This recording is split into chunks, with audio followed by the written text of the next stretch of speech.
Robert Parks here. Some weeks ago I was in a meeting and a colleague sitting next to me asked me about my watch. This watch that I've worn every day for the last 6 months is the Samsung Gear S3 Frontier. As with any device, it has some pros and cons, and we'll get into all of that in a minute. But this watch, more than any other device, reminds me of just how far technology has come in my lifetime. The IBM PC Junior was the very first computer I ever had.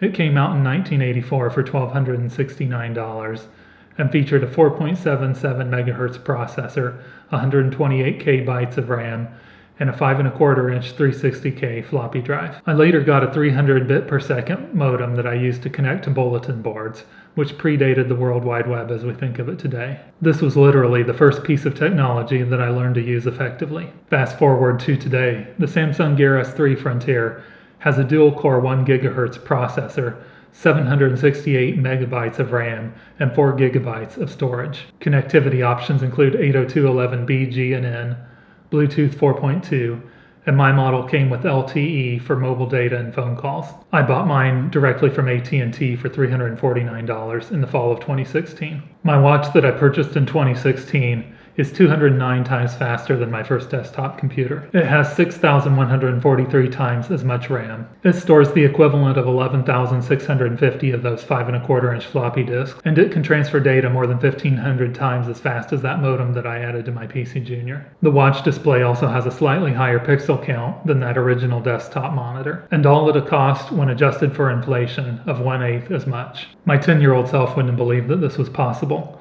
For any kids watching today, imagine what the world will look like when technology has advanced this far beyond what you're used to now. Now that we've noted how far technology has come, let's talk about how well the Samsung Gear S3 Frontier works. At the time that I purchased my watch, only the Frontier variant of the Gear S3 included LTE to make and receive calls without a cell phone present. So that's the version I wanted. It ships with a rubber strap suitable for fitness and other outdoor pursuits, but you can probably tell by looking that I don't live a very rugged lifestyle. More of my shirts have French cuffs than don't. So I went to Barton Bands and got a 22mm leather strap with contrast stitching for around $24. It looks good, and Barton Bands have quick release hardware on the underside so that you can change these straps without tools. Of course, this wouldn't be necessary if you get the classic version, as it comes with a leather strap. My watch is on AT&T, and I tried to use their number sync feature so that I can make and receive phone calls using the same cell phone number as my Samsung Galaxy phone. Well, about once a month I'd get a text message indicating that number sync had been deactivated. I finally got in touch with AT&T's executive office this spring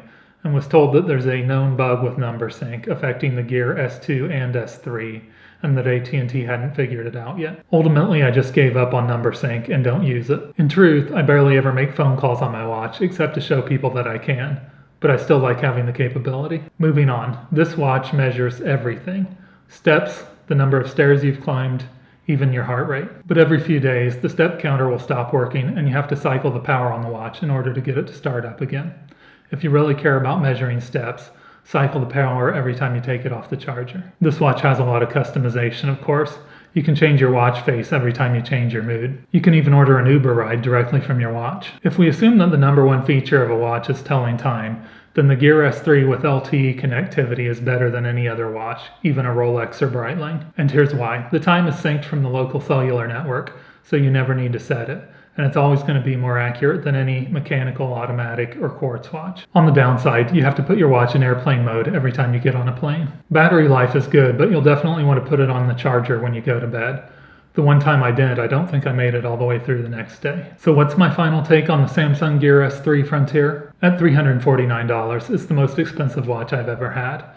And since I'm paying $10 a month plus taxes to AT&T, the expenses continue to creep up over time. But with all the features and accurate time synced from the LTE network, it's probably the best watch I've ever had. Unless or until Apple adds LTE to a smartwatch, I'll stick with this one and feel like I got my money's worth. If you like what you saw here today, please subscribe, like, or share. Thanks for watching, and have a great day.